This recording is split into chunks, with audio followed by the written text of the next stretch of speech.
Digital. Nikmati kemudahan interaksi, partisipasi, dan kolaborasi dengan RRI Digital. Interaksi, dengar dan saksikan siaran langsung kami, daftarkan akun kamu, dan mulailah berinteraksi di setiap program dan konten kami. Partisipasi, kreasikan konten kamu dengan berita, podcast, vlog, film, musik, dan playlist. Kolaborasi, kami mengajak berbagai komunitas untuk berkembang bersama melalui digital platform. RRI Digital sekarang menghadirkan terobosan baru, workspace platform dan online learning platform dengan fasilitas-fasilitas unggulan, monitor impact dan outcome, meeting online, video conference, dan library. RRI Digital menghadirkan fitur-fitur untuk peningkatan interaksi, partisipasi, kolaborasi, workspace, dan learning. Yuk, segera download RRI Digital.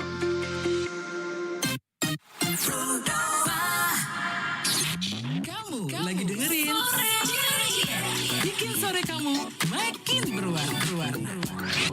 Pro 2 Singaraja, teman terbaik kamu. Selamat sore teman Pro 2, masih bareng aku Ningsih ya di Sore Ceria, bikin sore kamu makin berwarna.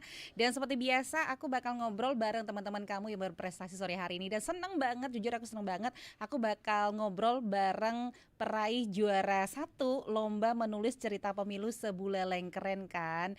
Nah di YouTube juga pasti kamu yang udah nonton udah lihat nih tampangnya kayak gimana, keren ya. Namanya langsung aku kenalin, Iputu Wahyu Mahaputra alias Wahyu. Wahyu, Iya. sore. Selamat sore Kak Ningsih. Apa kabar? Alhamdulillah baik. Baik, alhamdulillah. Apa nih kegiatannya sekarang? Sekarang lagi kebetulan di kampus lagi sibuk ada festival bahasa dan sastra. Jadi ada lomba-lomba bagi tingkat dari SD, SMP, SMA dan tingkat umum juga ada lomba-lomba gitu. Kamu panitianya? Bukan. Bukan, tapi ya bantu-bantu juga sih. Bantu-bantu gitu, ya. Kegiatannya selain itu kuliah semester 5 sekarang. Semester 5 di program studi pendidikan bahasa dan sastra Indonesia. Masih di sedikit Uniksa. lagi ya. Iya. Sedikit Semoga. lagi berjuang gitu kan. Oke, tapi kalau lagi ngelanjutin masih lama ya perjuangannya. Oke, kemarin meraih juara 1 lomba menulis cerita pemilu Sebuleleng. Ini kali pertama nggak sih untuk ikutan lomba-lomba sejenisnya? Untuk menulis tepatnya pertama kali ya. Untuk menulis ini jujur ini media yang baru buat aku karena sebetulnya aku orangnya lumayan susah untuk menulis awalnya gitu. Tapi kamu kan orang sastra. Iya sih, tapi itu pun karena kecebur juga sih, maksudnya. Oh iya, memang passion kamu nggak di situ.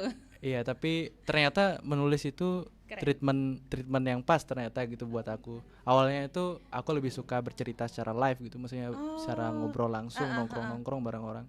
Tapi dengan menulis ternyata ini sebuah treatment yang menarik buat aku dan ternyata cocok aja gitu. Emang apa yang kamu rasain, yang kamu dapetin positifnya kalau kamu menulis? Ya, menurutku sih menulis itu sebuah media yang bisa mencurahkan dan mengembalikan jiwa dan pikiran di tempat yang sama gitu. Kadangkala pikiran kita dan tubuh kita tuh berada di tempat yang berbeda. Misalkan hari ini gitu, bisa aja pikiranku di festival yang tadi gitu. Tapi kalau menulis dalam buka laptop gitu, dalam suatu ruangan yang sama, tubuh dan pikiran aku tuh bisa ada di hal yang sama karena memikirkan tulisan itu. Jadi merasa memiliki diri sendiri lagi gitu kalau menulis gitu sih. Berarti ngomongin sejak kapan kamu tertarik, berarti dari kapan? Dari kapan ya? Mungkin sejak baru masuk program studi ini baru ada keinginan untuk menulis itu sih. Oh gitu ya. Itu ajakan karena kamu tadi bilang nyebur, itu ajakan dari teman atau gimana sih? Enggak sih, aku terinfluence sama ya banyak penulis-penulis karena baca-baca buku juga, buku sastra gitu. Jadi terinfluence dari mereka gitu. Misalkan ada pengarsipan HB Jasin gitu. Kemudian aku sangat kagum sama sosok Khairil Anwar, dan di Bali tentunya yang mengelola tatkala.co yang menyelenggarakan lomba ini pun Pak Made Adnyanole itu sangat Menginspirasi ya? Menginspirasi karena aku baca cerpennya dari sana itu. Oke, baik, tentunya banyak juga sih yang terinspirasi dari beliau-beliau itu ya.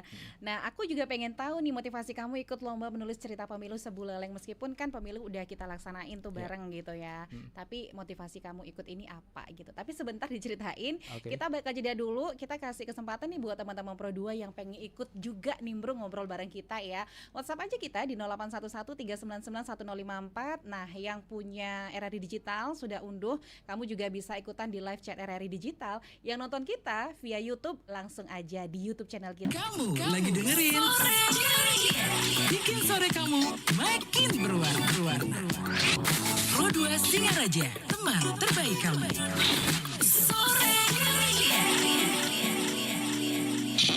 Oke, teman Pro 2, kita masih bareng Wahyu ya, ngobrol di Sore Ceria, peraih juara 1 lomba menulis cerita pemilu Sebuleleng. Oke, kita bakal korek nih motivasinya Wahyu ikut lomba ini kayak gimana. Silakan Wahyu. Ya, kalau motivasi ya, sebetulnya penasaran aja sih, lebih ke curiosity bagaimana menulis gitu. Sebenarnya aku cuma pengen belajar nulis aja, Kak. Dan juga lomba menulis ini sebetulnya nulis berita kan, tapi bukan berita yang straight news atau berita langsung gitu, Terus tapi lebih ke berita artikel. kisah. Oh. Ya, lebih ke feature kalau di Feature. berita. Iya. Jadi dengan gayanya tuh jurnalisme sastra gitu. Jadi kan sangat menarik ya, bagaimana untuk menuliskan kisah-kisah di balik pemilihan itu gitu. Kalau biasanya straight news kan bahas tentang calon ini angkanya sekian persen, elektabilitasnya sekian persen gitu. Itu kan terlalu banyak yang membahas gitu.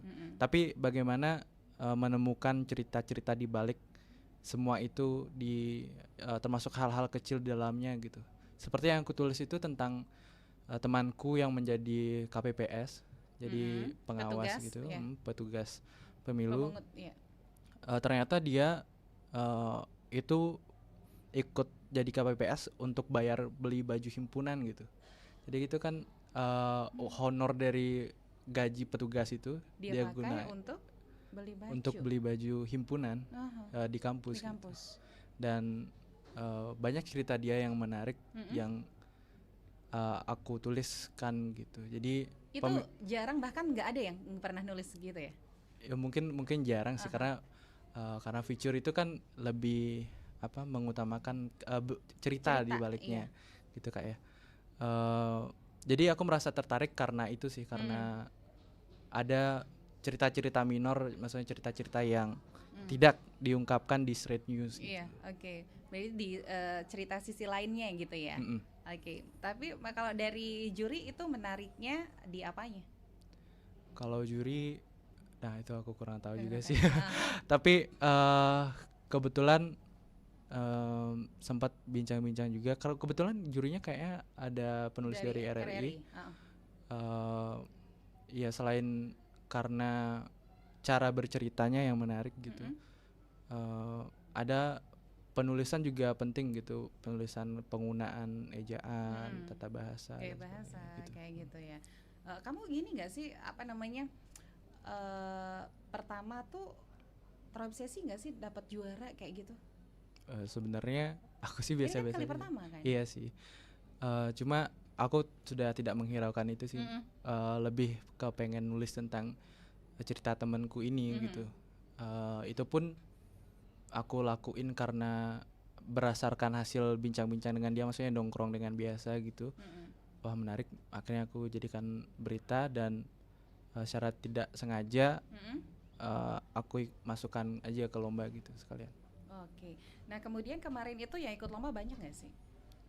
Itu seluruh sekabupaten Buleleng kan? Iya, sekabupaten Buleleng, tingkat SMA juga ikut, umum mahasiswa juga ikut gitu. Itu juga pun jadi satu atau beda-beda kategorinya? Digabung jadi satu kebetulan. Oh gitu. Iya. Berarti lumayan banyak dong ya kamu nyisihin. Lumayan sih kayaknya. Gitu ya. Itu kategori cowok cewek sama. Sama. Jadi berbarengan gitu. Itu waktunya gimana dalam sehari itu? Enggak, kebetulan kita sebenarnya dikumpulkan dalam workshop menulis soalnya. Akhirnya dijelaskan lah seperti technical meeting tapi dikemas dalam bentuk workshop gitu. Kemudian kita dikasih waktu waktu kurang lebih seminggu untuk mencari berita itu, kemudian dikumpulkan dan akhirnya diserahkan di Bawaslu di bulan Juni kalau tidak salah. Oh, berarti rentang waktunya tuh lumayan panjang begitu ya. Lumayan. Berarti melewati pemilu. Iya, melewati pemilu. Tanggal pemilu. Iya. Pemilu kan 14 tanggal 14 Februari itu ya, kan? pas Valentine itu. Oh, gitu. Sedangkan lombanya itu beberapa bulan kemudian. Oh, gitu. Tapi katanya memang karena feature itu tidak terbatas waktu Iya, gitu benar. Kan bukan kejadian. Iya, ya jadi ya masih bisa katanya. Iya, gitu. benar, masih bisa. Oke. Kita ke WhatsApp ya. Oke. Baik, ada yang nanya nih, Agus, selamat sore Kak Ningsih, sore juga buat Wahyu. Aku Sore. Agus, aku pengen tanya nih, apa sih pesan yang pengen kamu sampaikan kepada pembaca melalui cerita yang kamu tulis? Oke. Iya. Jawab. Pesan kepada pembaca ya. Mungkin aku cukup bingung juga kalau ditanya seperti ini, karena aku menulis memang untuk mendokumentasikan dan meningkatkan kapasitas diri sebetulnya. Tapi kalau pesan yang disampaikan kepada pembaca bahwasanya ada orang yang berjasa di balik keberlangsungan pemilu ini gitu, selain paslon-paslon itu gitu. Jadi ada orang-orang kecil, ada orang-orang kampung, orang-orang yang jarang sekali mungkin diketahui oleh media, bahkan masyarakat secara umum, yang mempunyai jasa menyebarkan surat, pemungutan suara, kemudian membawa balok suara, kemudian membantu ada orang tua yang tidak bisa ke TPS, dia samperin ke rumahnya gitu. Jadi ada orang-orang yang tidak diketahui dia tuh berjasa sebetulnya bagi keberlangsungan pemilu ini gitu. Oke, berarti kamu banyak yang kamu kulik di situ ya, dan satu hal yang paling inti adalah kemarin itu teman kamu ikut jadi petugas dan uang yang dia dapetin itu untuk membeli baju di himpunan jurusan gitu, ya. Jadi ini yang memang menarik banget di tulisan kamu begitu ya. Oke, itu dia ya buat Putra. Next, apalagi nih? Oh, dari Tiara, selamat sore Kak Ningsih, aku mau tanya nih, gimana nih buat Wahyu lombanya, lomba menulisnya, menurut kamu bisa mempengaruhi persepsi terhadap pentingnya pemilu? Enggak nyampe ke situ sih sebenarnya ya. Iya. Kalau melihat, kalau ngomongin tentang pemilu, soalnya ini feature ya. Iya. Bukan tentang Bukan straight news ya. Benar, kejadian pemilu itu gitu kan. Oke, itu ya. Jadi tapi mungkin secara tidak langsung kamu bisa cantumin di situ. jadi sih ya. Maksudnya mungkin dari cerita di balik orang yang berjasa. Misalkan temanku juga, dia tuh ada nenek-nenek yang nggak bisa ke TPS, akhirnya disamperin ke rumahnya gitu. Mungkin dari sana jika pembaca membacanya lebih dalam, jadi bisa saja merasa ada bahwasanya harusnya kita lebih menghargai proses pemilu ini gitu. Gitu sih. Mungkin aja, tapi aku tidak memikirkan sampai sana sih. Baik. Oke, kita jeda dulu teman Pro 2 yang pengen ikutan lagi silakan di 0811399154 atau live chat RRI Digital. Seperti biasa kamu juga boleh komen di YouTube channel kita di RRI Singaraja Official. RRI Digital. Nikmati kemudahan interaksi, partisipasi, dan kolaborasi dengan RRI Digital. Interaksi, dengar dan saksikan siaran langsung kami, daftarkan akun kamu, dan mulailah berinteraksi di setiap program dan konten kami. Partisipasi, kreasikan konten kamu dengan berita, podcast, vlog, film, musik, dan playlist. Kolaborasi, kami mengajak berbagai komunitas untuk berkembang bersama melalui digital platform. RRI Digital. Sekarang telah menghadirkan terobosan baru, Workspace Platform dan Online Learning Platform dengan fasilitas-fasilitas unggulan, monitor impact dan outcome, meeting online, video conference, dan library. RRI Digital menghadirkan fitur-fitur untuk peningkatan interaksi, partisipasi, kolaborasi, workspace, dan learning. Yuk, segera download RRI Digital. Proses Wahyu nulis gitu kan sampai jadi sebuah feature yang mendapatkan juara 1 di lomba cerita pemilu Sebuleleng. Oke, boleh diceritain dong Wahyu dari awal kamu mengikuti workshop itu kemudian menulis seperti apa? Iya. Oke, awalnya itu karena mungkin visinya tatkala juga ya untuk mengembangkan kapabilitas penulis itu, jadi diawali dengan workshop terlebih dahulu. Jadi kita dibekali dan mungkin itu sebuah technical meeting sebetulnya, tapi di sana kita dijelaskan bahwasanya gaya penulisan yang diharapkan itu adalah gaya penulisan jurnalisme sastra dan juga berita kisah, itu feature itu tadi. Kemudian setelah workshop itu kita kurang lebih seminggu lah jaraknya itu. Jadi seluruh peserta itu diajak ke workshop itu. Kemudian setelah seminggu itu aku sebetulnya deadlineer ya. Jadi di akhir-akhir itu 2 hari sebelum pengumpulan aku wawancara temanku karena perlu data yang pasti gitu, perlu fakta lapangannya. Aku wawancara, tapi wawancaranya juga hasil nongkrong juga sih, bincang-bincang habis kelas gitu, habis kuliah. Kemudian sampai rumah aku dengerin wawancaranya apa, poin-poin yang menarik aku tambahkan, yang tidak menarik aku buang gitu. Aku langsung nulis di laptop gitu, jadi judul dulu. Judulnya itu kalau tidak salah Ketut Wira namanya, Ketut Wira mahasiswa KPPS membeli, pokoknya gitulah intinya. Aku agak lupa judulnya apa.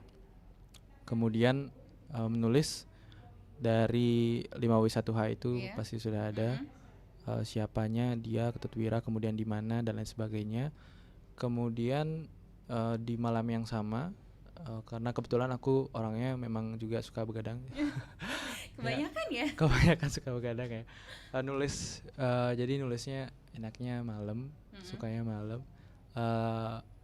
Di posisi pertama aku sebagai penulis, kemudian yang kedua aku memposisikan diri sebagai editor gitu. Jadi dibaca ulang lagi sebagai editor, kata-kata yang rasanya bisa diubah dan dikembangkan lagi, ditambah seperti ejaannya, kemudian pemilihan diksinya, agar karena marwahnya tadi jurnalisme sastra ini gitu.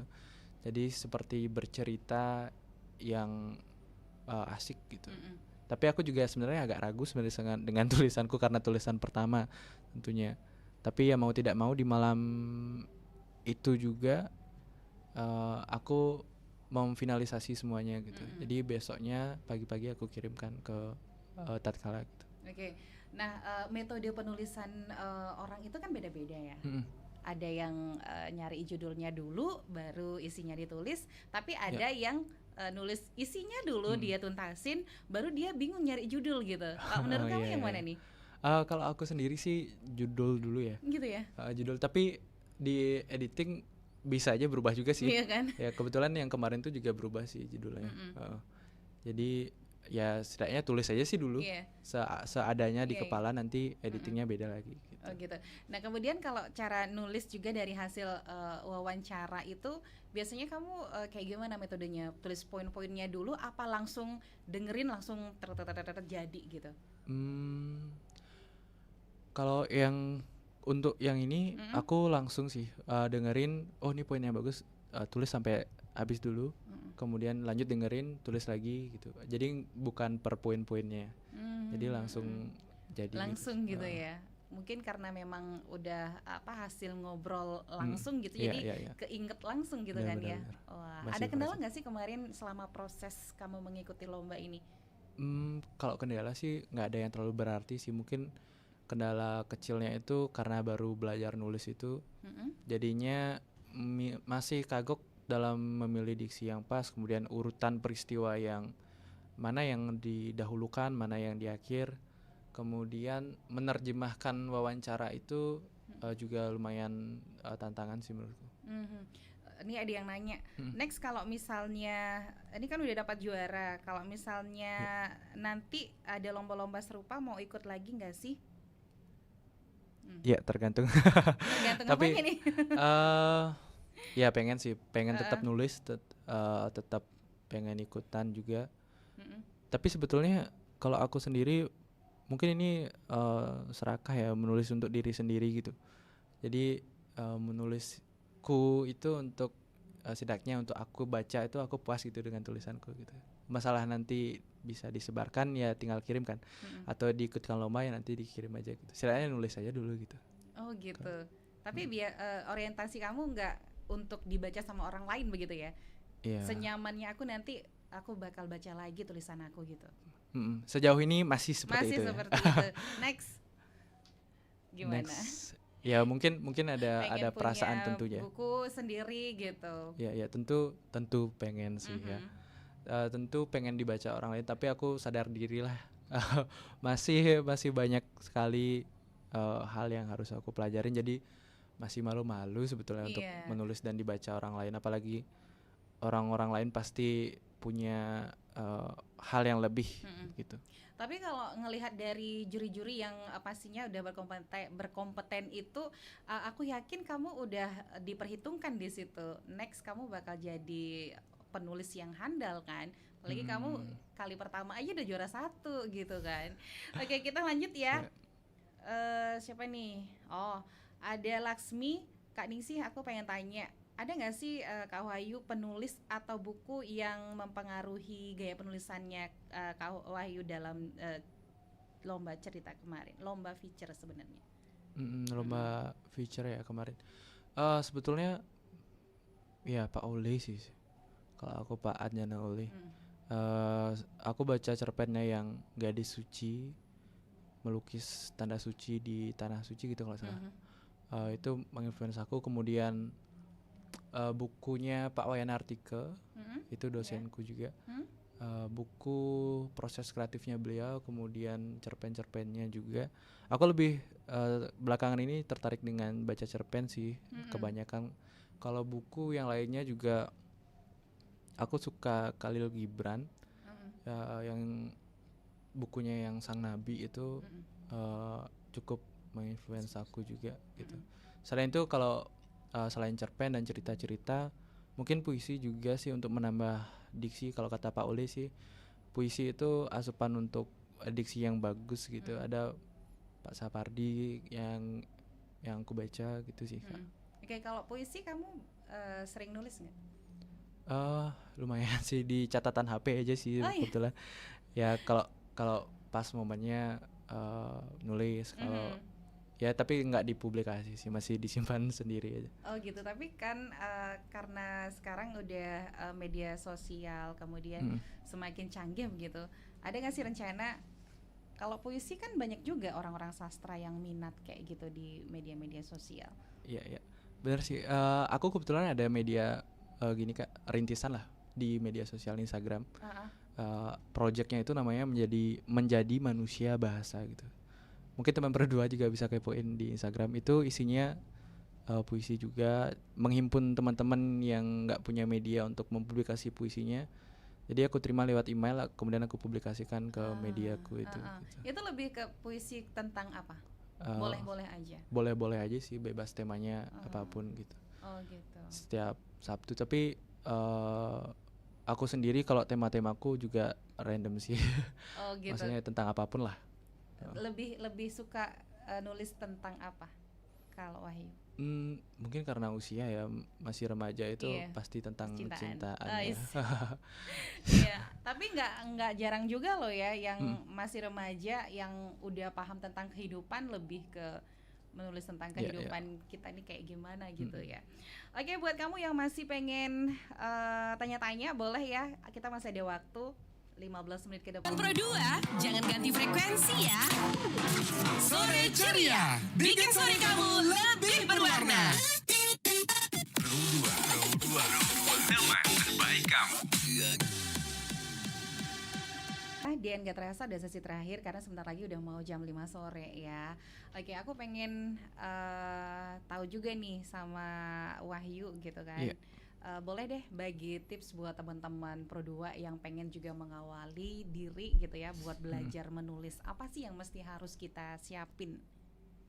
Oke, menarik banget. Mungkin satu hal yang pasti untuk memulai ini adalah ya mulai aja dulu gitu.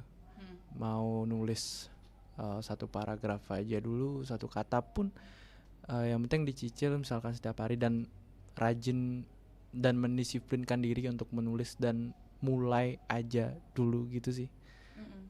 Nggak ada tips yang bisa aku Yang spesifik gitu ya, kan? ya yang spesifik. Yang penting ya mulai aja dulu gitu. Tulisan yang bagus berawal dari tulisan yang jelek dulu gitu. Dan nggak semua tulisan itu harus bagus. Tulisan yang jelek pun suatu saat nanti pasti akan menjadi tulisan yang bagus gitu. Kalau itu rutin dilakuin gitu Iya, ya. benar sekali. Misalkan Joko Pinurbo gitu, Mas Jokpin itu almarhum, beliau bilang sempat banyak sekali tulisannya itu ditolak gitu. Tapi pada akhirnya sekarang beliau menjadi sastrawan yang besar di Indonesia. Tapi Gitu sih. banyak orang kalau misalnya seorang penulis itu dia pasti gemar membaca, benar nggak sih? Menurutku benar sih ya. Sama kayak kita belajar berbicara gitu. Belajar berbicara kita harus menyimak dulu, mendengarkan dulu, baru bisa kita berbicara gitu. Sama dengan halnya menulis gitu. Melihat dulu, membaca.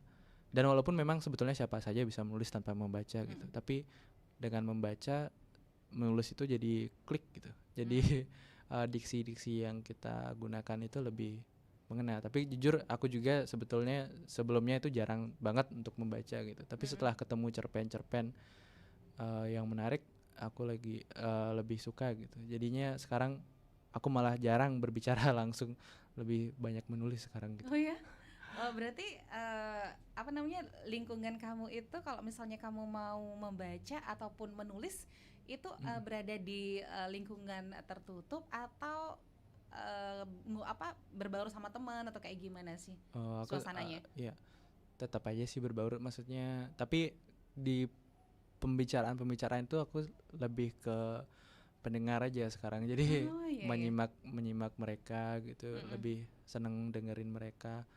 Kalau ngomong mungkin ngelucu aja gitu, nggak menyampaikan curhat-curhat itu enggak gitu. Oh gitu. Jadi lebih ke menulis sekarang. Iya, menarik banget ya. Tapi gaya-gaya orang penulis kayak gitu beda-beda sih sebenarnya gitu ya. Oke, terima kasih Wahyu karena waktu ya sudah bareng kita ngobrol kurang lebih selama 1 jam yang udah pastinya menginspirasi banget. Next mudah-mudahan Wahyu sukses ya menjadi penulis. Terima kasih banyak Kak Ningsih. Oke, sama-sama. Terima kasih Sampai juga. jumpa teman-teman Pro2. Iya, terima kasih juga buat teman-teman Pro2 yang udah join tadi ya. Dan pastikan jangan kemana-mana karena Sore Ceria pastinya bakal terus ngadirin teman-teman kamu yang berprestasi setiap sore dari jam 4 sampai jam 5 sore hanya di Pro2 FM, teman terbaik kamu karena kita Indonesia. Kamu lagi dengerin Sore Ceria, bikin sore kamu makin berwarna. Pro2 Singaraja, teman terbaik kamu.